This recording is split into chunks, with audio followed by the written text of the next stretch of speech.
These days, one of the nicest things that happens is that when people reach pension day, and it could be at the age of 55, it could be at the age of 62, they no longer go for pension. In fact, they go to school, they learn a new profession, study new art, volunteer. They do something meaningful with their life. And wonderful. These days, people live more and more into their early and mid 90s. And I assume that in 20 years, more and more people will live to their early hundreds. Today, I am definitely in a pension time.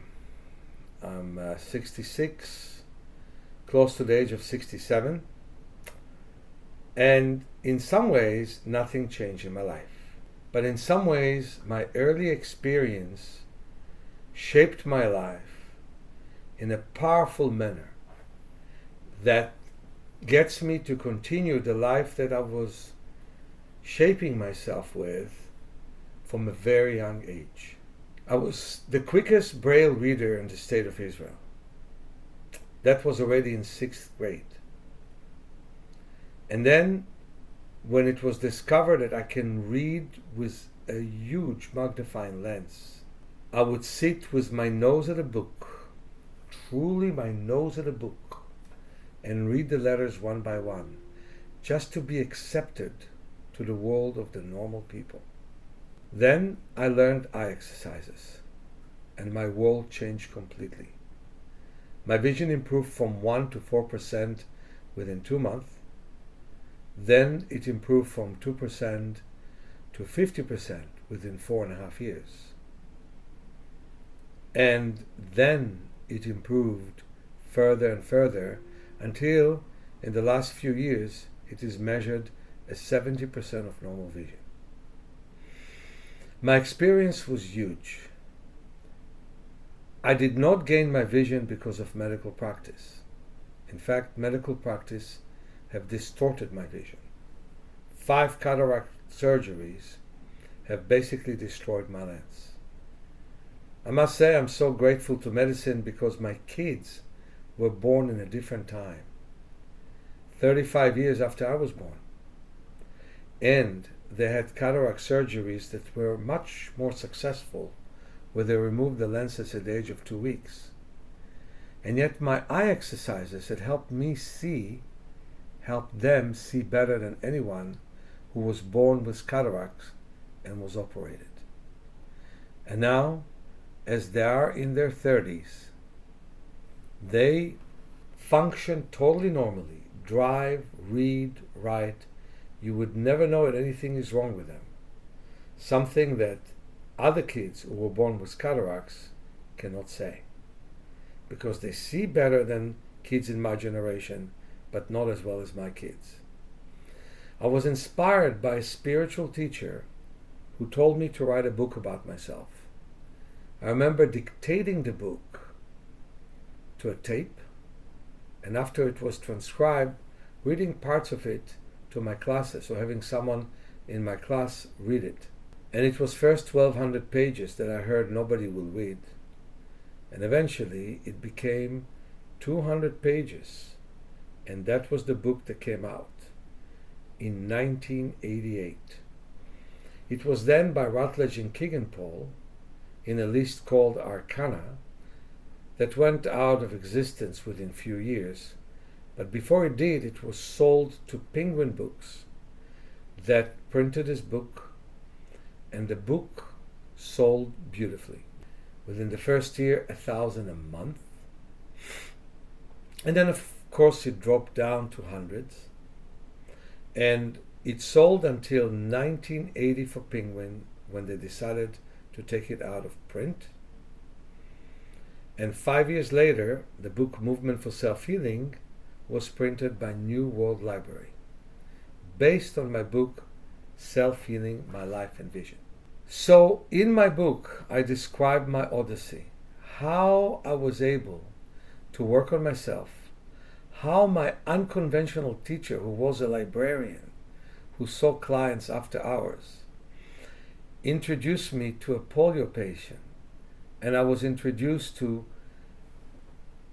all kinds of people that nobody ever met in their life. People with disability like no one else, with muscular dystrophy, people with schizophrenia, people with huge back pain, and how people trusted me when I was only 18 years of age. And I remember one lady had such a swollen arm. I said, go to the doctor. She said, they are good for nothing. You fix it. And I did. And how women that couldn't sleep well, and I taught her breathing exercises, then said that I saved her life one time when she threw up on a bus ride to the mountains of the Galil, or Galilee in English, and she remembered that I told her to breathe, and that saved her. And so my book was written, and between those two volumes, 50,000 people read those books. I became a legend. The problem with a legend is that you don't understand the practicality of the work. So I was so grateful when Penguin at 1993 published the book, the Handbook of Self-Healing, with 400 exercises and 200 illustrations, with 400 exercises and 200 illustrations. The book went out of print within 8 years, but sold healthily. Even 28,000 in English is not bad. So I formed my own publishing house, the Healing Press, and this is the first book that I printed in that press, which I still am waiting to get rid of all my first print of 6,600 books. I learned how hard it is for a small publisher to sell those. But it sold pretty good. The first year it sold about 1,500 books. And it keeps selling. And this book that will be updated and corrected has 600 exercises and 400 illustrations in it. But prior to it, I was able to print the book Vision for Life. Vision for Life was kind of weird. Like the publisher said, we already have books on vision. I said, let me demonstrate to you what my work is. And when I did, she sent me a contract. And North Atlantic have printed Vision for Life, and unlike normally allowed me to do a second edition, and the second edition had 2 prints in it. So these days I'm sitting right now with all this history that I brought to the world, and I can tell you the hardest one was the first book, Self-Healing, My Life and Vision. It was hard because I felt that I revealed my inner secrets and my inner self to the world.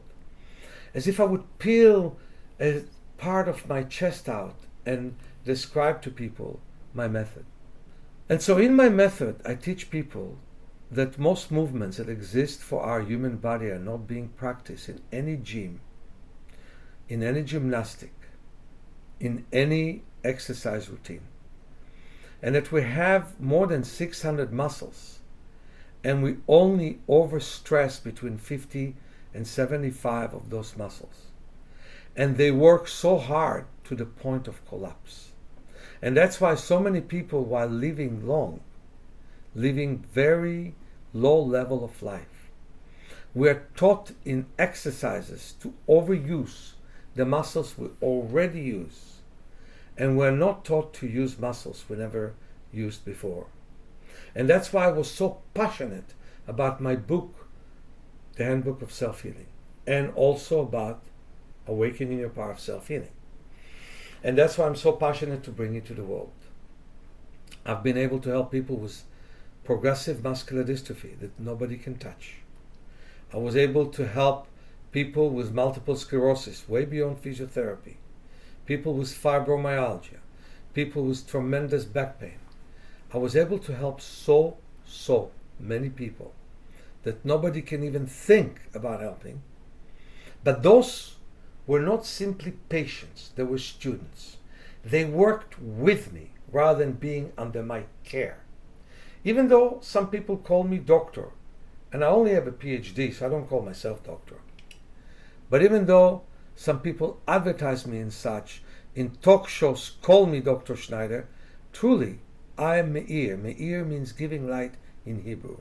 And I want to be your light rod, your catalyst, to work on yourself in the best possible way you can. So if you use muscles you never used before, you will start to learn that every movement becomes easier for you. If you strain the muscles you always strain, even from a young age, all the movements will come very hard for you. And so I'm still in shape at the age of 66. I wouldn't say I'm exactly in the same shape I was in my 40s, by no means, and not in the same shape I was in my 30s. But I can walk for miles, I can lift heavy luggages, I can function very well, and the most important thing, my vision keeps improving. And it still has a long way to improve, but not as long way as I had until today. It improves from every session to every session I give to my students. And again, I don't call my clients patients, I call them students that stay with me, stick with me, and work hard on my work. And so when I started to have Vision for Life book, and thousands of people worldwide, and by the way, it was translated to 15 languages, most that I cannot speak. And also the handbook was translated to many languages. And of course, Movement for Self-Healing and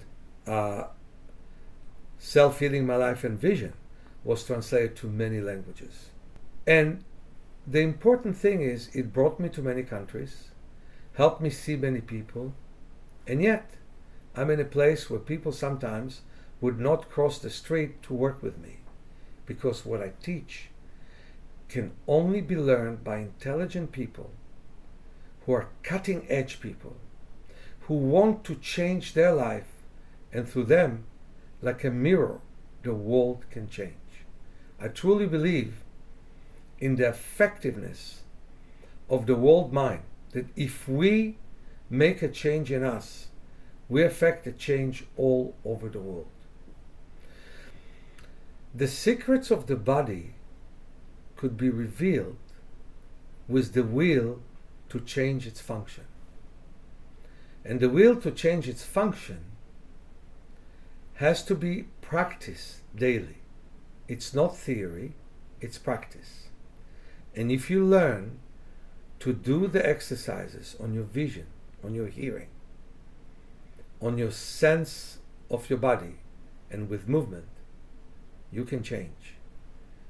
And people all over the world know it. And a new revolution is starting. Quiet revolution, with no flag. Quiet revolution, with no slogan. Simply in your living room, in your yoga mat, on the sand where I lied in the beach in Tel Aviv, on the sand when the day is warm in San Francisco. You can make a big revolution simply by improving yourself. And that's a true science. Your own improvement with your own discovery. My books, my method, my videos all give you a clue to discover more and more of what you can do for yourself.